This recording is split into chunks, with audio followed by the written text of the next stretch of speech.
Have you ever spent your entire life believing that love, real love, would be enough to keep a family together? That if you gave your child your time, your youth, your energy, she'd always remember? I did. For 38 years, I believed my daughter and I shared something unbreakable. I thought I'd raised her to understand loyalty, to value sacrifice. But then came the day she chose a dinner party over her own father's funeral, and suddenly, I saw the truth. This isn't a loud revenge story, it's a quiet one. The kind that begins in the silence of a mother's broken heart. My name is Marion Ellsworth. I'm 74 years old, and I've always believed in small, steady things. Homemade soup, handwritten notes, early mornings with the radio humming in the background. I was a middle school art teacher for 31 years in the town of Brookhaven, Indiana. I married my high school sweetheart, Walter, who worked construction most of his life until his heart made him slow down.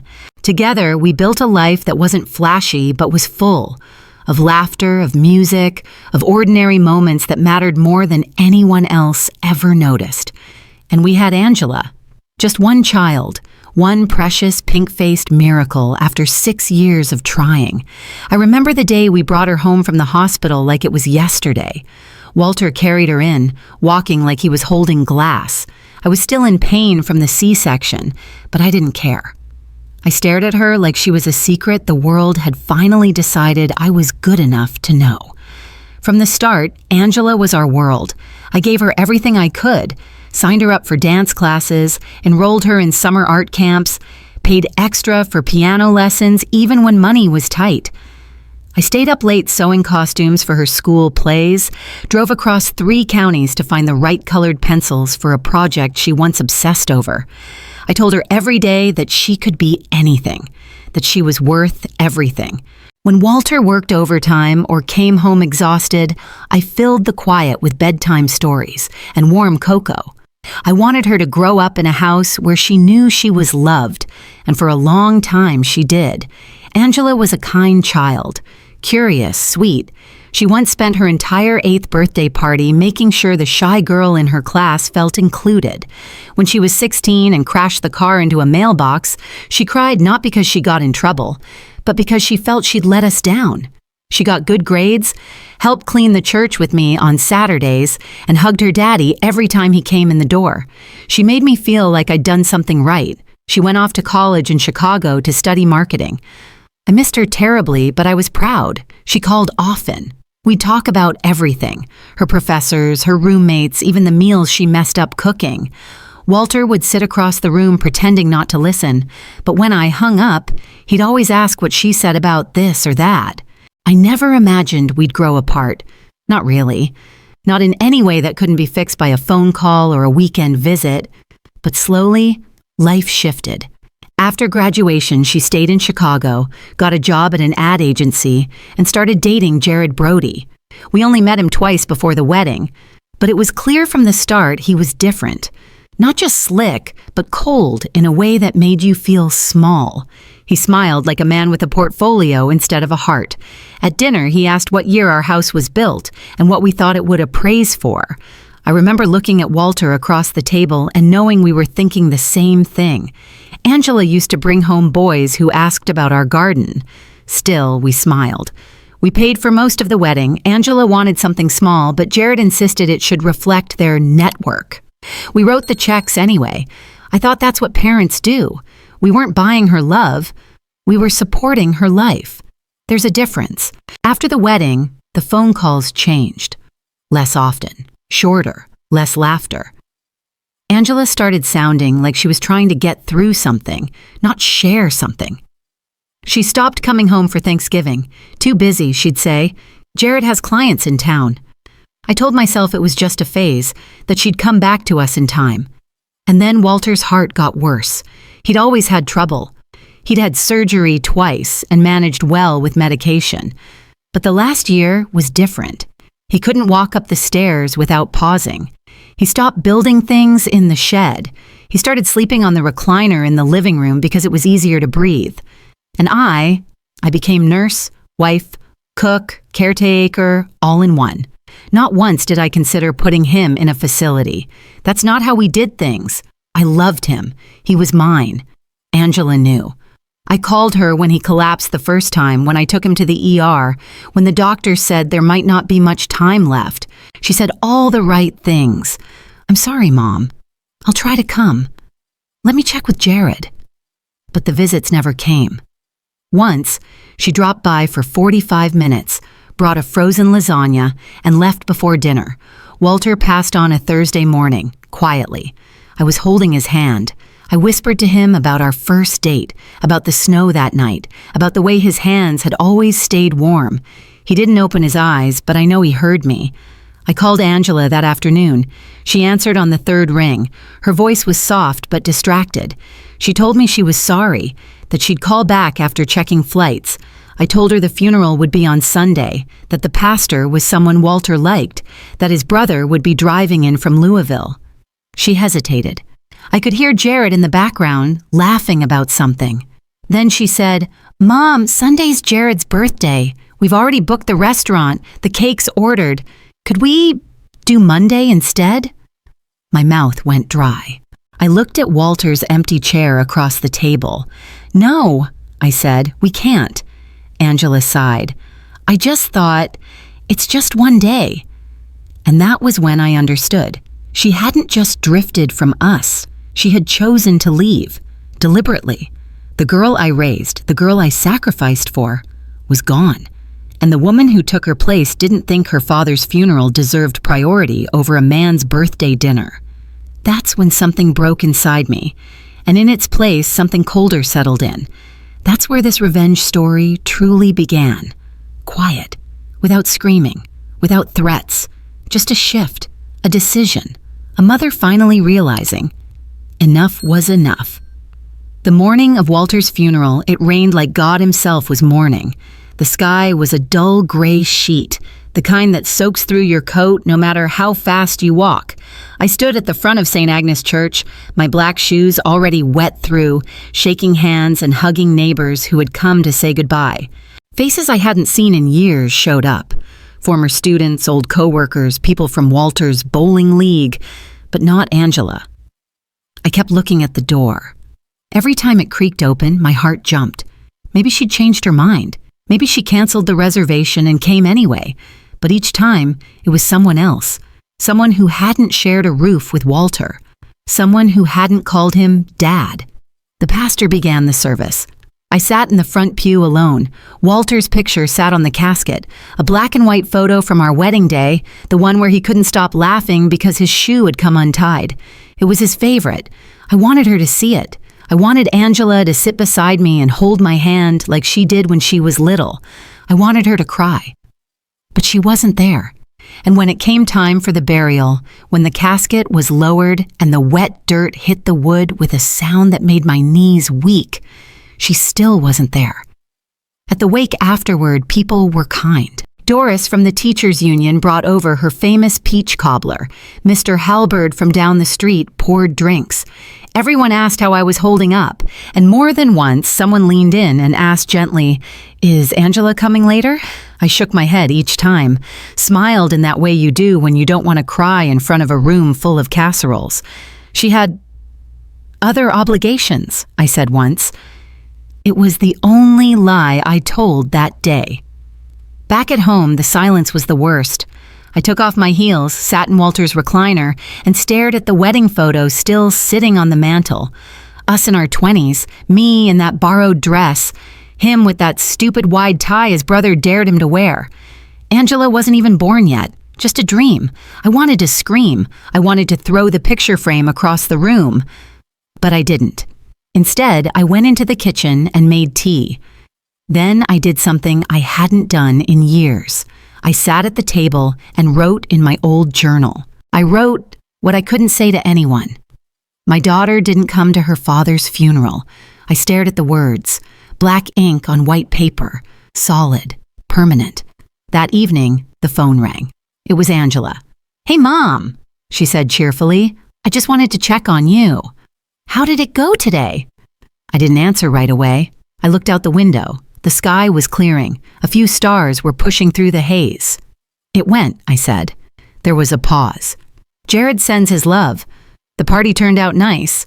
The restaurant even gave him a free bottle of wine. I almost dropped the phone.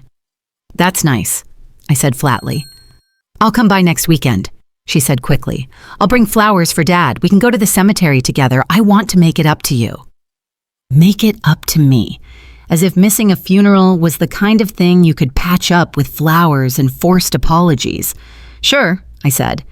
She didn't show up that weekend, or the one after. Weeks passed, then months. Angela texted every now and then, surface things. "Thinking of you. Hope you're okay. Let's do lunch soon." But lunch never came, and one night, as I sat on the porch Walter built with his own hands, watching the sunset he loved, I realized something gutting. My daughter didn't just skip the funeral. She had let go of us long before that. She had chosen Jared's life, his pace, his values. And me? I was just a page in a closed book. If you've ever given your whole life to someone and watched them walk away like you never mattered, tell me in the comments. I think some of us mothers understand this pain too well. Sometimes silence isn't just quiet. It's a scream that no one hears. I tried to keep myself busy. I volunteered more at the community center, started taking watercolor classes with Doris on Wednesdays. But nothing filled the space Angela used to take up in my heart. Then came Christmas. I invited her. I cooked her favorite, sweet potato casserole with extra marshmallows. I bought a new dress. I even put up the old stockings. She called 2 days before. "Jared got invited to a client's party," she said. "It's kind of a big deal for his firm. Maybe we can celebrate New Year's instead." I just said, "Of course." Then I hung up and took the casserole out of the fridge and dumped it in the trash. It wasn't about the food. It wasn't even about the missed holiday. It was about being reminded, again, that I wasn't her priority. Walter had told me once, long ago when Angela was still in braces, "We're raising a good one, Mari. She'll never forget who she is." But she had. And the woman she'd become didn't look anything like the child I'd rocked to sleep every night for 8 years. She didn't look like someone who would come home. And that was the most painful part of all. The thing about grief is it's not loud, at least not for me. It didn't come with screaming or sobbing into pillows. It came quietly, like fog seeping in under the door, barely noticeable at first until I looked around and couldn't see anything clearly anymore. That's how it felt living in the house after Walter died. Everything looked the same. His slippers were still under the ottoman. His coffee mug with "World's Okayest Grandpa" still sat by the sink. His tool belt hung in the garage right where he left it after fixing the broken porch light. But he was gone. And the silence he left behind wasn't peaceful. It was deafening. Angela didn't come.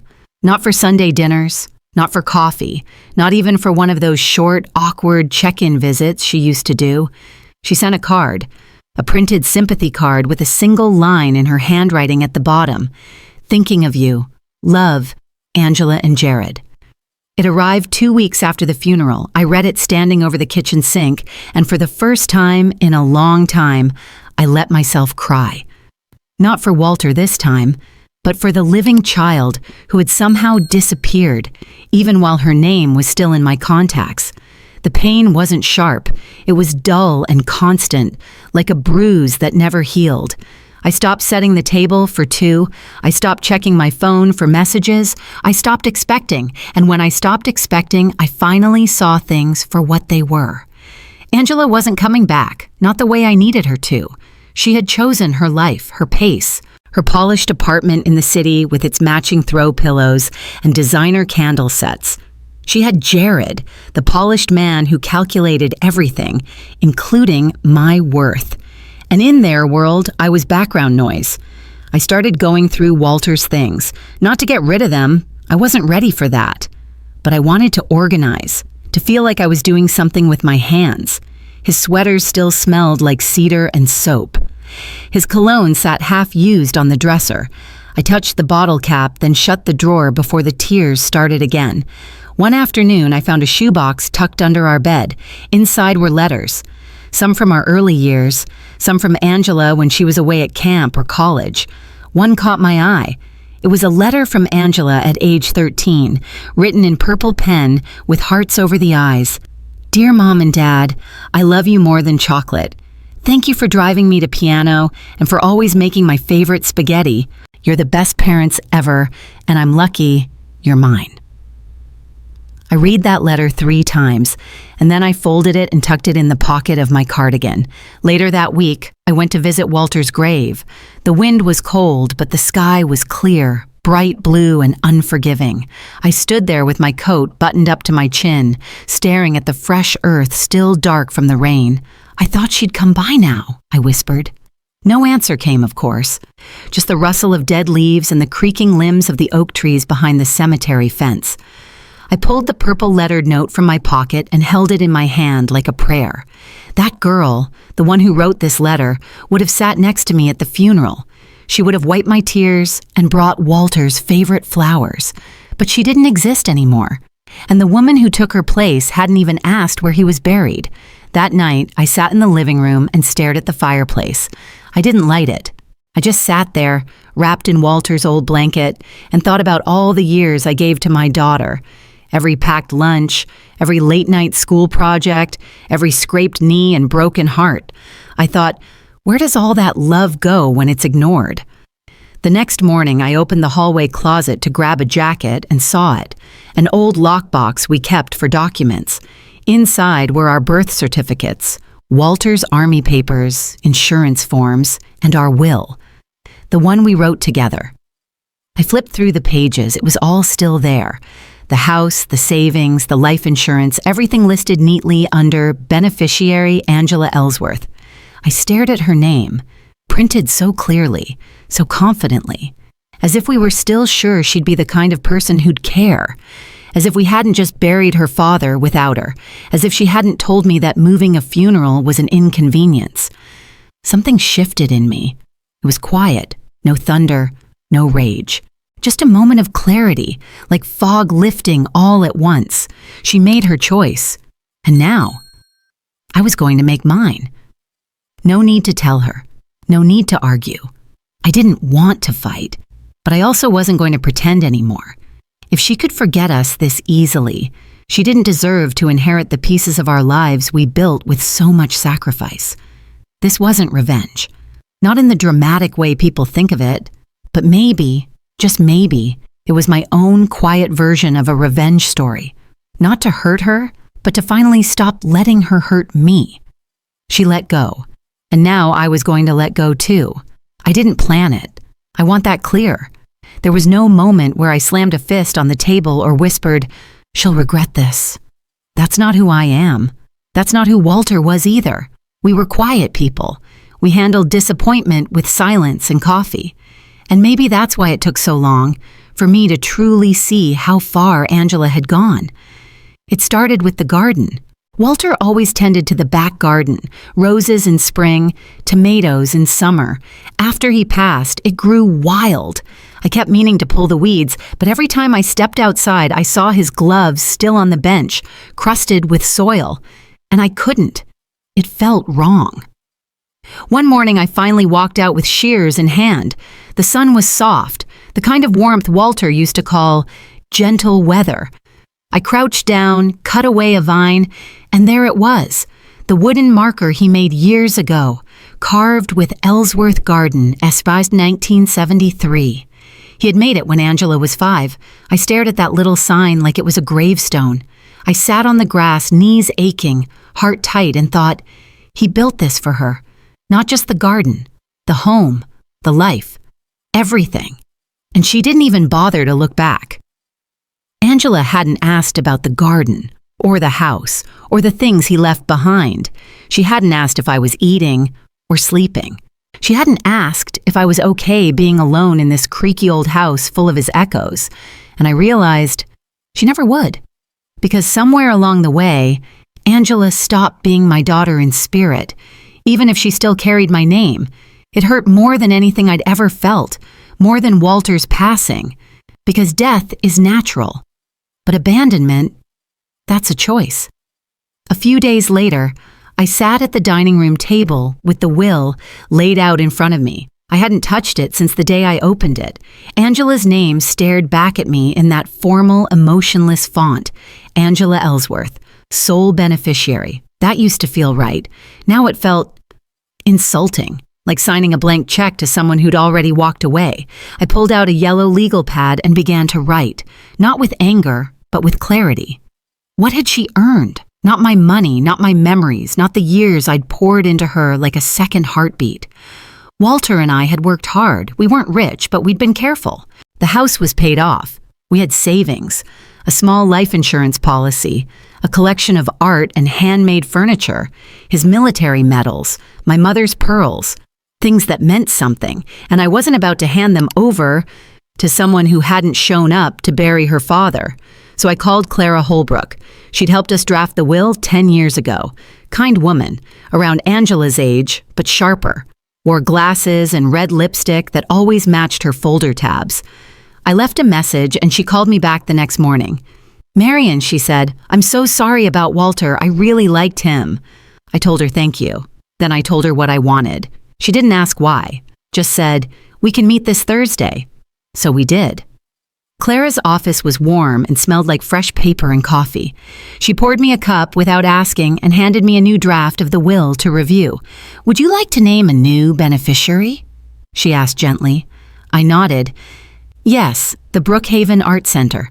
Her pen paused. "All of it?" she asked. I smiled. "Every penny. Walter and I always said if we had more time, we'd paint together. This way, we still can." She looked at me for a long moment. Not pity, not surprise, just quiet understanding. We signed the papers. Angela's name was no longer on anything. I walked out of that office feeling not powerful, not vengeful, but clean, like I had finally wiped a window that had been fogged up for too long. And that night, I slept through the entire night for the first time in months. The next week, Angela called. It had been a while, long enough for her voice to sound rehearsed again. "Hey, Mom," she chirped. "Jared's got this new position. We might be moving to Tampa. Isn't that crazy?" I congratulated her, asked when the move was happening. She said, "Oh, before I forget, if you're ever thinking about downsizing, Jared knows a realtor. Could be a good time to sell, you know? With the market." That was it. That was the moment I knew I'd made the right decision. Not because she wanted to sell the house, but because she didn't ask me if I was happy here. She didn't ask if I still sat in Walter's chair at night or if I talked to the photographs when it got too quiet. She asked if I'd sell. That was her priority. That was my answer. I didn't tell her about the new will. I didn't tell her about the art center. I didn't tell her anything, because the woman who used to braid her hair on the front steps while Walter read the paper had already said goodbye. The rest was just paperwork. And I realized something then, something I hope some of you reading this might understand. Sometimes letting go of someone doesn't mean hating them. It means loving yourself enough to stop handing your heart to people who've already dropped it. And I was done picking mine back up. The first morning I woke up after changing the will, something felt different. Not dramatic, not earth-shaking, but inside, something had settled. Like dust finally landing after a long, bitter wind. I got out of bed without thinking about what Angela might or might not do. I didn't check my phone. I didn't wait for a message that wouldn't come. I put on my sweater, Walter's old navy one, the one with the elbow patches, and I made myself a full breakfast. Eggs, toast, grapefruit. For the first time in months, I ate every bite. Then I went into the garage. Walter's workbench sat there, dusty and untouched. The shelves were still lined with half-used paint cans and jars of mismatched screws. I stood there for a moment, breathing in the scent of old wood and turpentine. Then I grabbed a brush. I didn't know what I was doing exactly, but I brought the brush inside, laid out the watercolor set I'd once bought and never used, and opened the front window to let in the light. I started painting. Nothing fancy, just a bowl of fruit on the kitchen table. Then the backyard. Then Walter's favorite chair. I wasn't good, but I didn't care. It wasn't about perfection. It was about remembering that my hands could still create something, and that my life, however quiet, was still mine to shape. Weeks passed like that. Slow, honest, peaceful. I went back to the community center, this time not to volunteer, but to join a class. Watercolor for beginners. The instructor, a cheerful woman named Teresa, welcomed me in with warm eyes and zero small talk. My classmates were mostly retired women like me, each carrying some kind of silent grief they didn't speak aloud. But we laughed. We complimented each other's messy trees and lopsided vases. One woman, Helen, painted a jar of pickles every week, said it reminded her of her husband's sense of humor. We all found that hilarious for no good reason. I liked it there. I liked the quiet joy of routine. I started walking again. Around the neighborhood, down to the park, the same paths Walter and I used to take. I thought it would hurt to walk them alone, but it didn't. In fact, it felt like he was with me, just quieter now. Angela didn't call much. When she did, it was brief. Mostly updates about herself. Jared got promoted. We're renovating the kitchen, thinking about a baby next year. She never asked if I was still painting, never asked if I'd made new friends. She never asked if I was happy. But I was. Not in the way I'd once imagined, with family gathered every Sunday or a granddaughter sitting at my feet, but in a quiet, firm way, the kind that comes when you stop chasing after what doesn't want to stay. I gave myself permission to enjoy things again. I planted marigolds along the front steps. I baked a pie just for me. I even took out the pearls my mother left me, the ones I hadn't worn since Walter's retirement party, and wore them to the Art Center's open house. That day, as I stood in the sunlit lobby watching strangers admire the student art exhibit, I saw a young girl, maybe 11, pointing excitedly at one of the paintings. It was mine, the fruit bowl. She turned to her grandmother and said, "I want to paint like that." And I smiled, not because it was a masterpiece, but because something I created, I moved someone, and that in itself was enough. Angela's absence no longer felt like a gaping hole, just space. A space I was learning to fill with things that didn't ask me to beg, explain, or shrink myself. I hadn't told her about the change in the will. I still hadn't said a word, because I wasn't trying to make her hurt. I was simply done hurting for her. And that, I think, is where the healing truly begins. Not with apologies, but with peace. Spring arrived quietly that year. No big announcement, just tiny green shoots poking through the ground beside the porch steps and the smell of wet soil after the rain. I noticed them one morning while watering the marigolds. Walter always said the world heals itself if you just give it time. I guess he was right. It had been almost a full year since the funeral, since the card, since the silence. Angela hadn't visited, not once. She called on my birthday, left a voicemail I didn't return. It was polite, rushed, and included the words, "Jared says hi." I didn't feel hurt anymore, just numb. Like the place in me that had once begged for her attention had finally gone quiet. And in that quiet, something else had grown. Steadiness, maybe. Peace. Then, one Thursday afternoon, I got a call. It wasn't Angela, it was her friend Denise. They grew up together. I hadn't heard from her in years. "Hi, Marion," she said gently. "I ran into Angela at a networking event last week. I don't know if I should be saying this, but she mentioned you changed the will?" I paused, heart still. "I did," I said simply. "She didn't know," Denise whispered. She was shocked. I guess she found out through someone at the county office. "I'm sorry. I just thought you'd want to be aware." I thanked her and hung up. My hands were steady. My voice, too. But later that evening, I stood at the kitchen sink, staring at the backyard and thought, so now she knows. The next morning, the doorbell rang. I opened it, and there she was. Angela. Her hair pulled back in that tight, expensive bun, beige coat, oversized purse, that faint perfume she always wore when she wanted to impress someone. She looked tired. "Hi, Mom." I stepped aside, not saying a word. She walked in slowly, looking around like she didn't quite recognize the place anymore. We sat at the kitchen table, the same table where I'd taught her how to count using chocolate chips, the same table where she used to do homework while Walter and I cleaned up after dinner. "I heard about the will," she said finally. I nodded. "I assumed you would." She blinked, surprised at how calm I was. "Why didn't you tell me?" I took a deep breath. "Because you didn't ask." Angela looked like she wanted to argue, but she didn't. She just looked down at her hands, fingers twisting her wedding band. "I know I haven't shown up the way I should have." I stayed quiet. She paused. "I thought you'd always be there, that nothing I did would ever change that." I looked at her then, not as a mother, not as someone waiting to be seen, but as a woman who had finally stopped waiting. "I was always there," I said, "until I wasn't." Tears welled up in her eyes.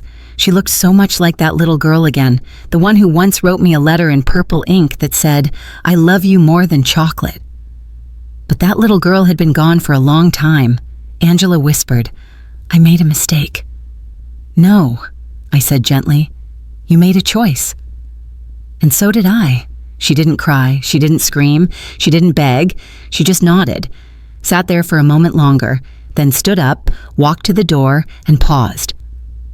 "I hope the Arts Center does something beautiful with it," she said softly. I gave her a small smile. "I think they already have." And with that, she left. No fireworks, no big ending, just the sound of the door clicking shut behind her. Weeks passed. I didn't hear from her again. Maybe I never would, but something shifted in town. That summer, the Brookhaven Art Center unveiled a new wing. Funded entirely by the Ellsworth Gift. They named it the Walter and Marion Ellsworth Studio for Creative Healing. I didn't ask them to name it that, but I cried when I saw it. Inside, kids painted on easels. Older women sculpted clay bowls. One veteran painted a field of sunflowers and told me it was the first time he'd touched a brush in 30 years. Angela didn't come to the opening, but a week later, I received a package. No note, just a frame. Inside it was the letter she wrote me at 13, the one with the purple ink, the one I'd tucked in my cardigan pocket. I looked at it for a long time, and then I hung it in my bedroom, right next to Walter's photo, because even if she couldn't say the words now, at least she remembered once. And sometimes, the past is all the closure we get. Have you ever been quietly erased by someone you loved deeply?